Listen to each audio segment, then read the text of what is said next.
예, 안녕하십니까. 성선하라 송은건 목사입니다.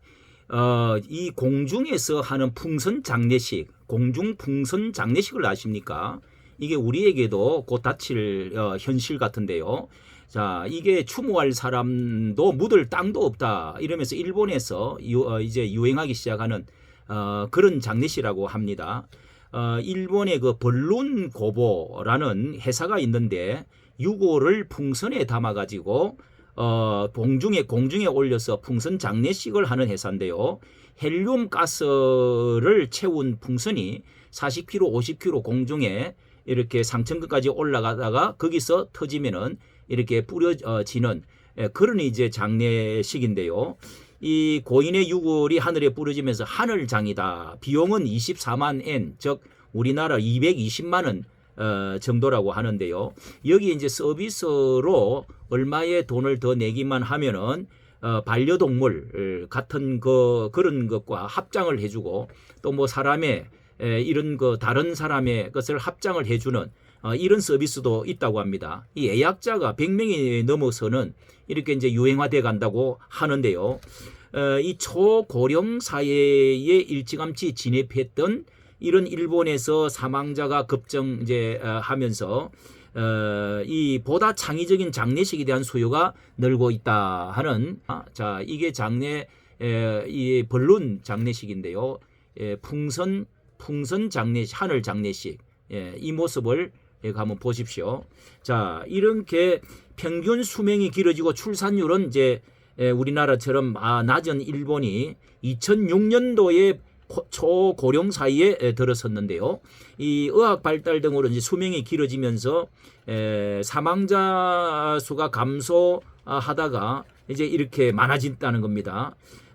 빠르게 이제 불어나서 주변에서 죽음을 접하게 된 지금의 상황을 일본은 이제 다사 사회 이렇게 이제 수명이 길어졌다가 그 사람들이 이제 죽어가는 사람들이 많아 다사 사회가 됐다. 또 이런 말이 생기고요.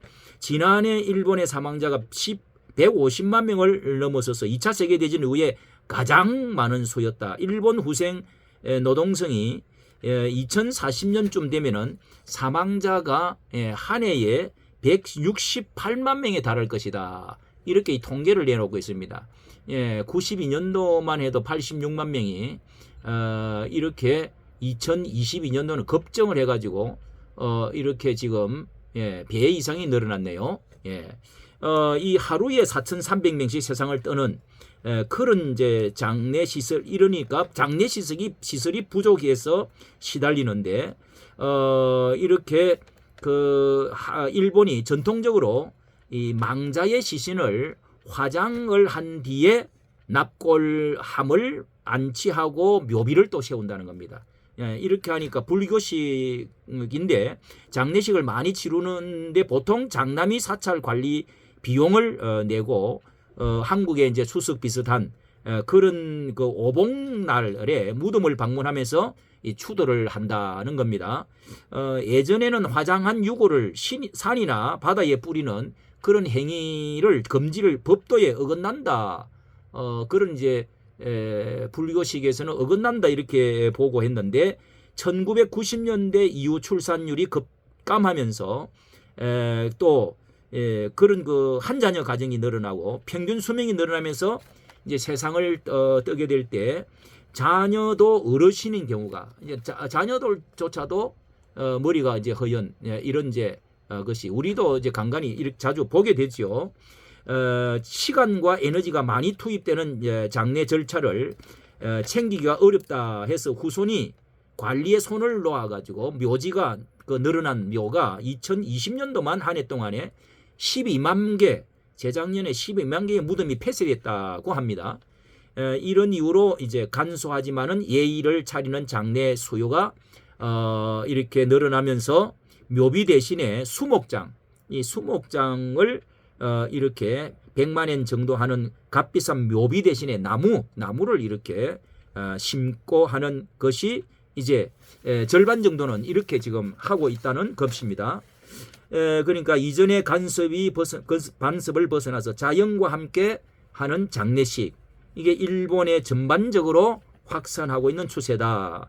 이코노미스트는 묘지 공간이 부족해서 가격이 올라가는 가운데 장례식을 치르거나 무덤을 돌보며 애도할 친척은 적다 보니 일본의 죽음을 둘러싼 의례가 이렇게 초고령화 탓에 등장한 이런 다사사에 예의를 갖춰 사망자를 대해서 할 공적 영역인 무거운 과제다 이렇게 지금 말을 하고 있다고 합니다. 일본의 그 생활보호수급 대상자들 165만 명 가운데 65%는 이 고령자라고 합니다. 그러니까 이 복지사무소에서 일손이 너무 부족해서 생활 지원, 취업 활동 뭐 이런 이제 산 사람의 지원 업무 활동이 너무 이제 많다가 보니까 정작 이 죽음에는 소홀해지고 도쿄 에도가와 구에서 혼자 살던 65세 남성이 죽었을 때 한 달 반 동안이나 이렇게 방치한 사건도 발생했다고 이렇게 하고 있습니다. 뭐 우리도 이제 고독사 이렇게 하면서 옆방에서 옆집에서 누가 이렇게 죽는지 돌아보는 떨어져서 혼자 사는 사람 이런 사람들이 이제 참 많이 있고 한데 곧 우리에게 닥쳐질 이런 현실을 생각하면서 정말 우리가 죽음에 대한 준비를 정말 어떻게 고상하게 또 이렇게 예의 있게 잘 치룰 수가 있겠는가 이런 것을 지금부터 준비해야 될 때가 돌아왔다는 생각이 듭니다. 이까지 정식 감사합니다.